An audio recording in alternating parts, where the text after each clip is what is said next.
আমি একটু মানে বুঝতে চাই, যদি একটু বুঝিয়ে বলতেন। ধরেন একই ব্যক্তি একই সঙ্গে civil engineer and computer engineer আর কেমিক্যাল ইঞ্জিনিয়ার হতে পারে কিনা? না, পারে না। আচ্ছা, মনে হয় না, আমার যতটুকু নলেজ আছে মনে হয়। আচ্ছা, তাহলে একই ব্যক্তি সরকার প্রধান, দলের প্রধান ও সংসদ নেতা হতে পারে কিনা? এটা তো কমপ্লিটলি ডিফারেন্ট একটা সিনারিও আপনি বললেন। একটা হলো পলিটিক্যাল, আপনার রাষ্ট্র পরিচালনা, রাজনৈতিক দলের প্রধান এবং সংসদের প্রধান। আর আপনি বলছেন যে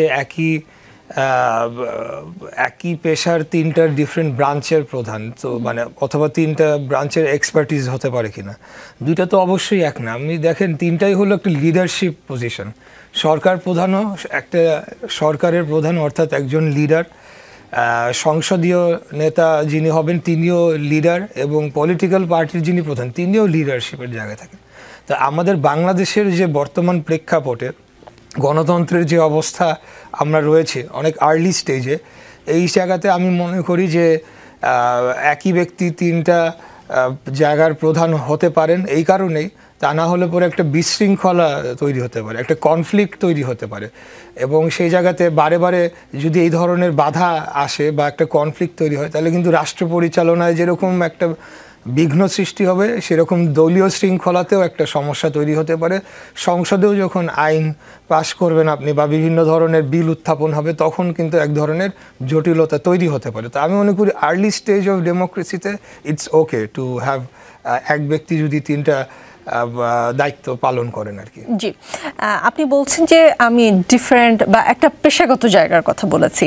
যদি ধরেন আমি অন্য কোনো পেশার কথাও ধরি, ধরেন একজন ডক্টর যিনি কানের ডাক্তার, তিনি নিশ্চয়ই আসলে হাড়ের ডাক্তার না, বা তিনি আবার হাড়ের ডাক্তার হবেন, তিনি আবার হার্টের ডাক্তার হবেন, এটা হয় না আসলে। কোনো মানে রাজনীতিকেও যদি আমি একটা এরিয়া ধরি, একই ব্যক্তি সরকার প্রধান, দলের প্রধান এবং সংসদ নেতা হতে পারেন তখনই যদি ওই দলে যোগ্য লোক না থাকে, তিনটি আসনে বসবার মতো লোক না থাকে। তো একই ব্যক্তিকে আপনারা আবার দুবারের বেশি প্রধানমন্ত্রীও হতে হবে, সেটাও দেখতে চান? মানে দেশে কি যোগ্য লোকের অভাব, না শুধুমাত্র আপনাদের দলে যোগ্য লোকের অভাব?